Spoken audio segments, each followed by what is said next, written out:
This episode of Board Stories Television is proudly sponsored by Jorge's Mexican Restaurant and Bar, located in the heart of Haleiwa Town. Hey, aloha, and welcome to another edition of Board Stories TV. I'm Mike Latronic with brother Ezra Rodriguez. Yeah, man. So we're here at Waimea Bay. You can see what a beautiful spot this is right in front of Waimea Valley. Oh, big time. And we're going to check out some amazing pipe action where guys come from around the world to the Hui Backdoor Shootout and test their tube riding skills. We got some of that action, and we're going to check out Aussie photographer Dean Wilmot, hear his history and perspective. We're super lucky he's alive, and we're lucky to have him on the show. You know, brush with death, these guys at the Backdoor Shootout had some pretty big barrels to contend with, so we'll get started with that.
Hey, aloha, and welcome back to Board Stories. I'm Mike Latronic, and we are still here.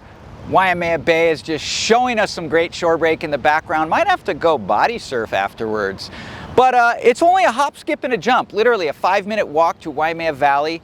There's about 5,000 different plant species here to look at, and nearly 50 different themed gardens. You want to get your greens? Come over to Waimea Valley. While we're catching all that fresh air from all those fresh greens, we got some more fresh surfing for you.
engagement was awesome. The Hui Backdoor Shootout is a very prestigious event in Hawaiian culture, elevates tube riding to the next level. People from all around the world come for it. And next up is our special guest, Dean Wilmot. He's been shooting the pipeline and backdoor for more than 3 decades now. Let's get to it. Yeah, they say to me, why do you love Hawaii so much? And it's like, well, yeah, the waves are epic. You know, and pipe is epic. It's so beautiful. The landscape's just mind-blowing. You know, the warm water. It's also the people as well for me as well. Hawaii's not just surf. It's the smell of the soil, the smell of the landscape, the smell of the ocean. As soon as I get off the plane, it's just like, oh my God, it's like, it's so hard to explain, but it's just, for me, it's pretty much heaven, you know.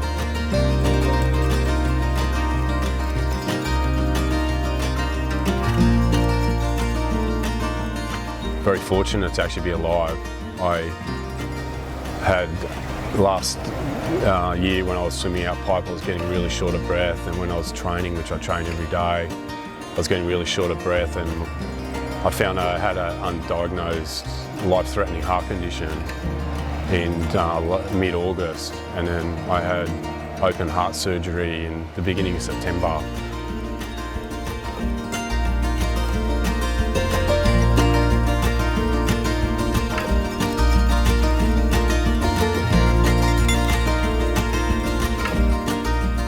I sort of fell into it, as probably most of us have. I changed schools and my mum and dad sent me to a nice private school in the middle of Sydney, so it was a bit of a drive from the northern beaches, but I remember the first year that I came here to shoot proper was in 1987. So yeah, it was just like Century 650mm lenses, the odd Century 1000, and then you know, the really good guys had the big Canon 800s with a little manual focus dial.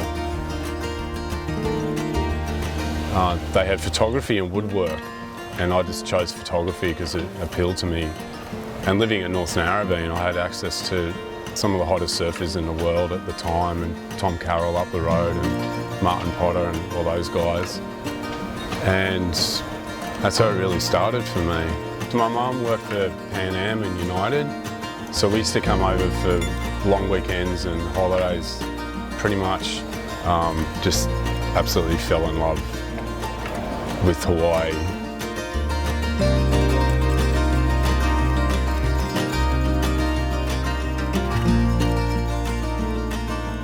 Since when I started shooting in, I think it was about 1984, it was, you know, all black and white film, all colour, transparencies, you know, shooting Kodachrome sometimes, but then, you know, I also didn't get around it, but I manipulated the way I worked in that I wore 2 water housings. So I would strap 2 water housings to a scuba belt on my back and swim out to 12-foot plus pipe, which worked really, really well because I didn't have to swim in and swim out. It was very heavy to swim in and made things quite difficult, but it definitely paid off for me because I wouldn't lose 30, 45 minutes. I'm very strategic about everything I do. It may not seem that, but I'm actually very aware of where I am on the reef. I've got my little spots that I like to be at. But it also depends who else is shooting in the water. Pipe is undoubtedly my spot for me personally. And that stretch of backdoor and off the wall, for me, nothing else can replace that. What's your goal? My goal now? That's a really good question because there's no money in surfing photography anymore. I'm actually a paramedic now, and I have been for coming on 8 years. So I started making the move out of photography like professionally 10 years ago actually.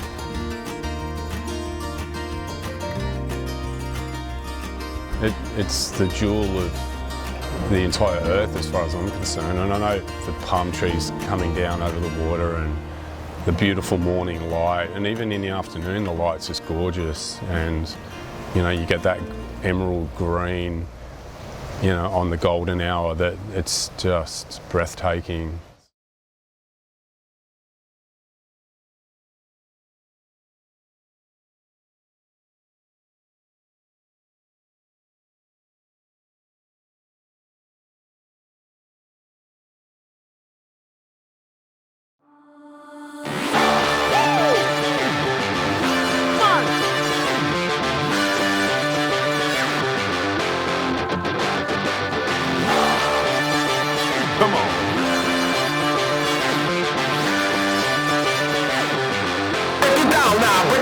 down now.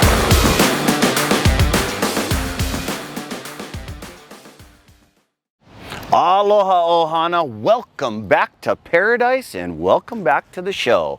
Waimea Bay and Waimea Valley are so special. There's so much amazing mana, nature, subtropical and tropical areas where you can just sit back, take a deep breath and blow out the ha, and you are here.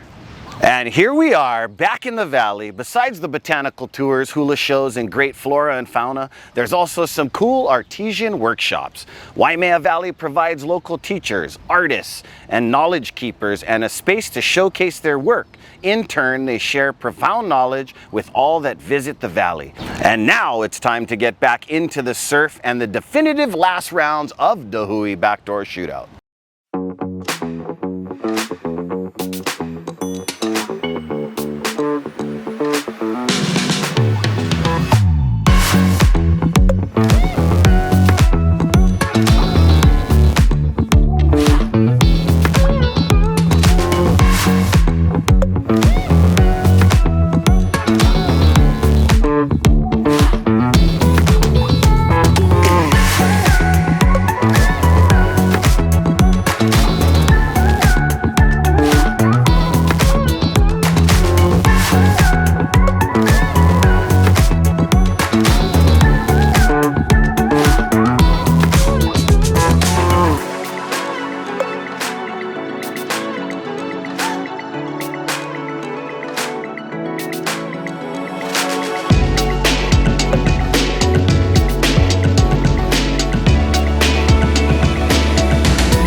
While the Hui's Backdoor Shootout featured strong, powerful, good waves throughout the waiting period, the last day was by far one of the best days of the whole event. In this crucial round, riders would gather valuable points, and in the end, we have to give big kudos to Team Japan for their unbelievable surfing in this very last round, as well as the whole event.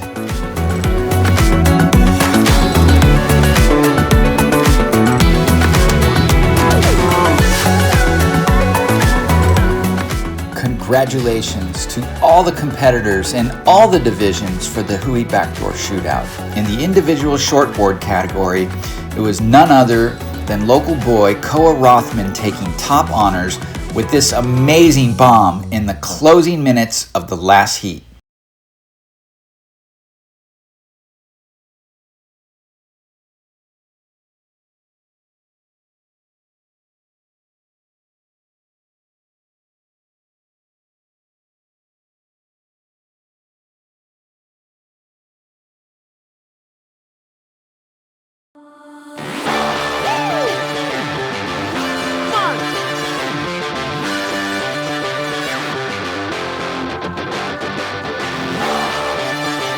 Come on.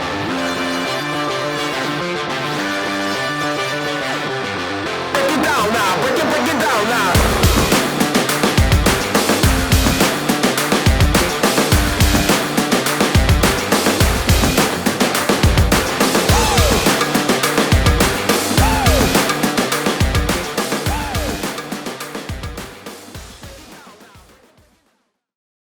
Hey, welcome back to the show.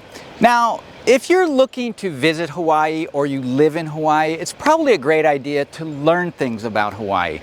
Here at Waimea Valley, there is so many cultural sites. They have like all these different cultural sites. This particular site is Hale o Lono, and you know, it's one of the many different ancient cultural sites here at Waimea Bay. So not just a place to see the pretty flowers and watch the birds, but you might learn something. And hey, whenever you visit a place around the world, you want to get a little bit of knowledge, a little bit of understanding of that culture. So we hope you do that here. Now, learning about our past is important to set the stage for the present and the future. And that's why we're so stoked to have another installment of Alan Sarlow's Vault. This is Alan Sarlow. Welcome to the Alan Sarlow Super 8 time capsule. This Super 8 footage was lost in a storage locker and then recently found some 40 years later.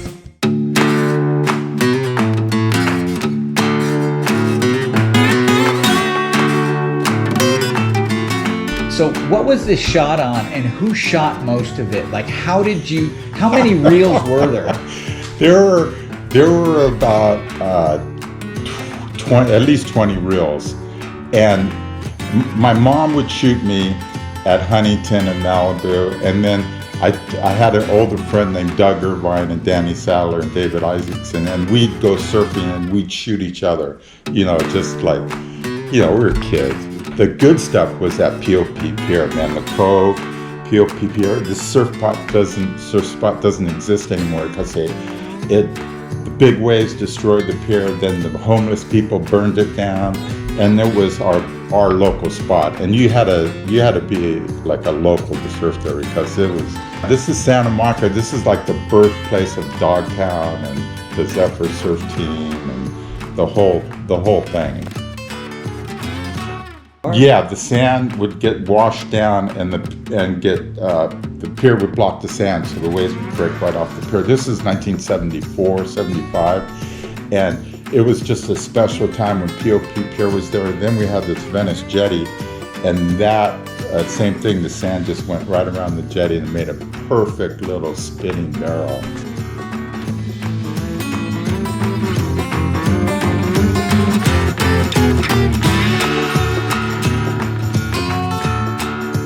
It was our little jetty, man. We after school, we went there every day before school. It was crazy, man. We rode our Stingray bicycles, our 10-speed bike, carrying our surfboards. And I had my friend film me, and I filmed my friend Doug Irvine, and we stored it. I mean, endless little tube.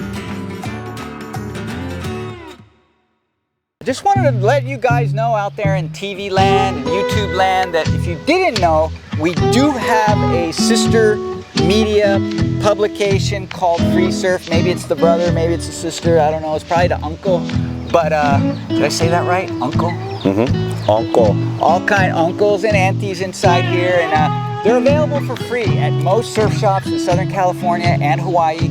And if you don't want to rely on it still being at the surf shop, there's a QR code here on every single one. You can subscribe. It does cost a little money, but we mail it straight to your door.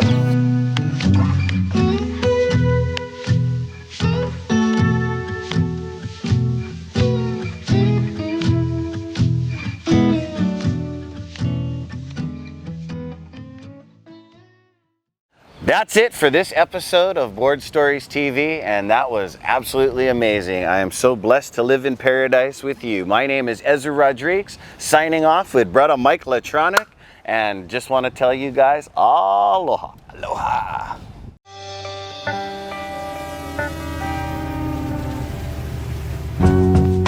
Okay, in typical Board Stories fashion, we are gonna sign out with a little bit of action here. Looking forward to seeing everybody again for the next edition of Board Stories Television.